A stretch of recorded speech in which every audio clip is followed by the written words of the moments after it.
بسم اللہ الرحمن الرحیم الصلاۃ والسلام علی سید الانبیاء والمرسلین وعلی آلہ واصحابہ وبارک وسلم۔ دریائے مشک کے ناظرین السلام علیکم۔ معزز دوستو، آج ہم حضرت عثمان غنی رضی اللہ تعالی عنہ کے حالات زندگی کے چوتھے حصے میں آپ رضی اللہ تعالی عنہ پر شہادت سے پہلے جو باغیوں نے ظلم و ستم ڈھائے اور جو تکالیف اور اذیتیں آپ کو دیں ان کا تذکرہ کریں گے۔ پیارے دوستوں، میں گزارش کرتا ہوں کہ آپ اس ویڈیو کو آخر تک لازمی دیکھیں اور اپنے دوستوں کے ساتھ اس کو شیئر کریں۔ پیارے دوستو، اگر آپ کو یہ ویڈیو پسند آئے تو اس کو لائک کریں، شیئر کریں اور ہمارے چینل کو سبسکرائب کریں اور ساتھ لگے بیل آئیکن کو پریس کریں تاکہ آنے والی تمام نئی ویڈیوز کا نوٹیفیکیشن آپ کو مل جائے، اور کمنٹس میں اپنی رائے کا اظہار کریں۔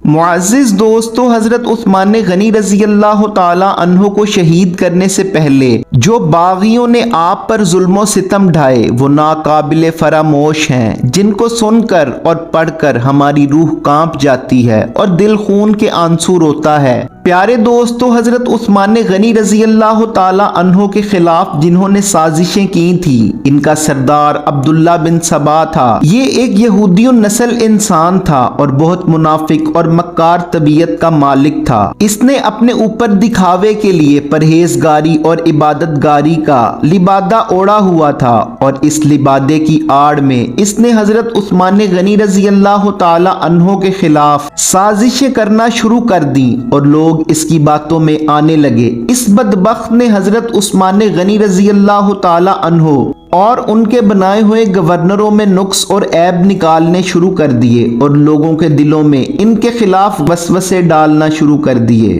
بہت سے ایسے لوگ تھے جن کے اندر ایمان کی کمزوری تھی، وہ اس کی باتوں میں آنے لگ گئے اور امیر المؤمنین رضی اللہ تعالی عنہ سے بغض رکھنے لگ گئے۔ پیارے دوستو، عبداللہ بن سبا نے کوفہ، مصر، بصرہ میں سب سے زیادہ لوگوں کو بھڑکایا تھا، اور اس چلاکی اور مکاری کے ساتھ اس نے یہ کام کیا کہ لوگوں کے دلوں پر اس کی بات اثر کرنے لگ گئی اور لوگ اس کی باتوں میں آنے لگ گئے، اور یہ گمراہی اور سازشوں کی آگ اس قدر پھیلی کہ مدینہ تک جا پہنچی۔ عبداللہ بن سبا اور اس کے ساتھیوں نے سازشوں اور گمراہی کی آگ امیر المؤمنین عثمان غنی رضی اللہ تعالی عنہ پر الزامات کے ذریعے لگائی تھی۔ باغیوں نے الزامات لگائے کہ حضرت عثمان غنی رضی اللہ تعالی عنہ نے اپنے عزیز رشتہ داروں کی خوشی کے لیے ان کو بڑے بڑے عہدے دے رکھے ہیں اور بیت المال سے بہت زیادہ رقمیں اپنے رشتہ داروں کو دی ہیں، اور کچھ رقمیں ایسے لوگوں کو دی ہیں جو اس کے حقدار نہیں تھے،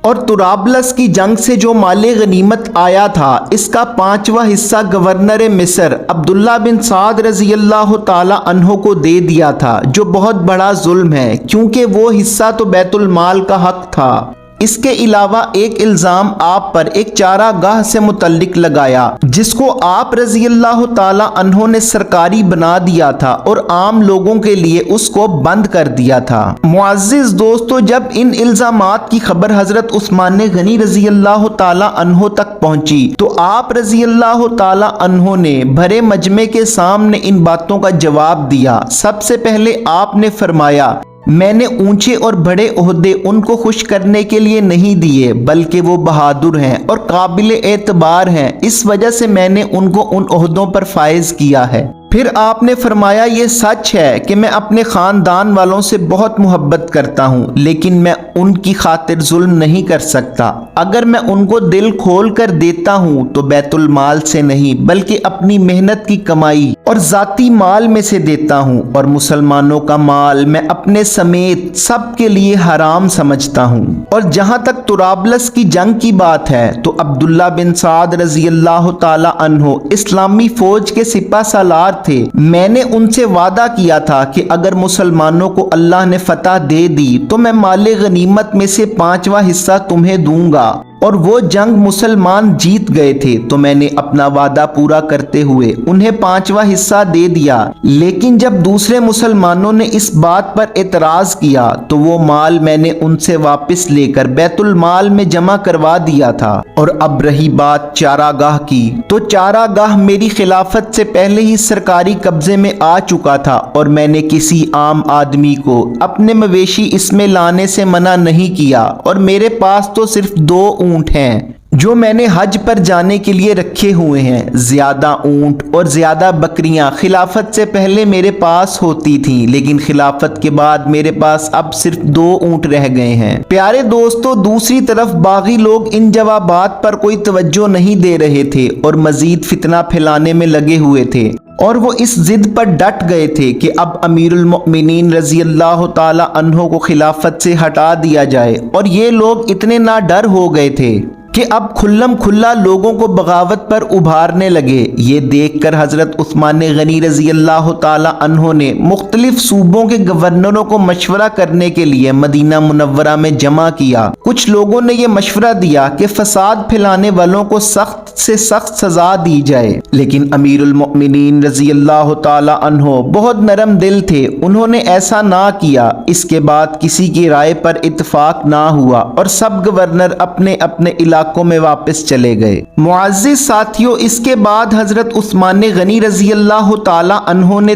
3 काम किए। सबसे पहले कूफे के गवर्नर हजरत सईद बिन आस रजी अल्लाह ताला अन्हो को ओहदे से हटाकर एक बुजुर्ग सहाबी हजरत अबू मूसा अशअरी रजी अल्लाह ताला अन्हो को कूफे का गवर्नर बना दिया। इसके बाद आपने कुछ सहाबा इकराम रदी अल्लाह ताला अन्हो को मुख्तलिफ इलाकों में भेजा और फरमाया कि तुम लोगों से जाकर उनकी शिकायत मालूम करो और उनके हल तलाश करो। फिर आप रजी अल्लाह ताला अन्हो ने मुल्क भर में ऐलान करवा दिया, किसी को मुझसे या मेरे किसी भी हाकिम से कोई शिकायत हो तो हज के मौके पर वो मुझे बताए, मैं उसकी हर जायज हाजत को पूरा करूंगा। प्यारे साथियों, जब अमीरुल मोमिनीन सैयदना उस्मान गनी रजी अल्लाह ताला अन्हो ये फैसले कर रहे थे, उसी वक्त कूफा, बसरा और मिस्र के बागी भी फैसला कर रहे थे कि घोड़ों पर मदीना मुनव्वरा जाकर हजरत उस्मान गनी रजी अल्लाह ताला अन्हो को तलवार के जोर पर खिलाफत से हटाया जाए। और फिर एक दिन ये लोग, जिनकी तादाद हजारों में थी, मदीना मुनव्वरा पहुंच गए और मदीना से कुछ फासले पर क़याम किया। सबसे पहले उन्होंने कुछ बुजुर्ग सहाबा इकराम, जिनमें हजरत अली, हजरत जुबैर, हजरत तलहा और हजरत साद बिन अबी वक्कास रदी अल्लाह ताला अन्हुमा थे, उनको भड़काने की कोशिश की, लेकिन वो अब्दुल्ला बिन सबा की बातों में ना आए। इसके बाद हजरत अली रजी अल्लाह ताला अन्हु हजरत उस्मान गनी रजी अल्लाह ताला अन्हु की तरफ से बागियों के पास पैगाम लेकर आए और उन्हें वापस जाने को कहा और यकीन दिलाया कि अमीरुल मोमिनीन तुम्हारे सारे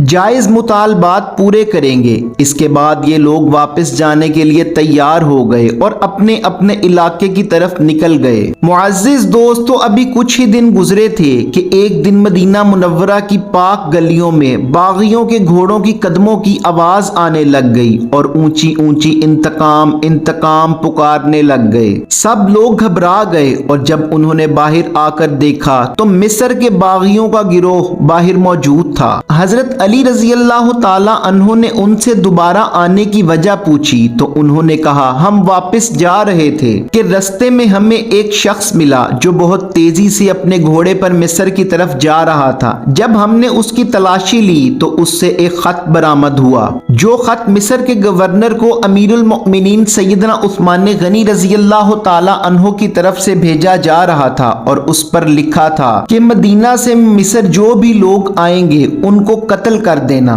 और उसके नीचे हजरत उस्मान गनी रजी अल्लाह ताला अन्हो की मोहर भी लगी हुई थी। इस खत को देखकर हम समझ गए कि हमारे साथ धोखा हो रहा है और हम अब इस धोखे का बदला लेने वापस आ रहे हैं। मुअज़्ज़िज़ दोस्तों, जब हजरत उस्मान गनी रजी अल्लाह ताला अन्हो को इस खत का पता लगा तो वो बहुत हैरान हुए और कसम खाकर कहा, ना मैंने ये खत खुद लिखा है और ना किसी से लिखवाया है, लेकिन बागियों ने आपकी एक ना सुनी और आपको खिलाफत से हटाने पर डट गए। थोड़ी देर में कूफा और बसरा के लोग भी वापस आ गए। जब इनसे पूछा गया कि तुम तो अलहदा रास्ते से जा रहे थे, तुम क्यों वापस आ गए, तो उन्होंने कोई जवाब ना दिया दिया और मिस्रियों में शामिल हो गए। बागियों का जवाब सुनकर हजरत उस्मान गनी रजी अल्लाह ताला अन्हो ने फरमाया, जब तक मेरे जिस्म में जान है मैं खिलाफत नहीं छोड़ूंगा। मैं तुम्हारी हर जायज जरूरियात को पूरा करूंगा, लेकिन तुम जो मर्जी कर लो, मैं इस खिलाफत को नहीं छोड़ सकता,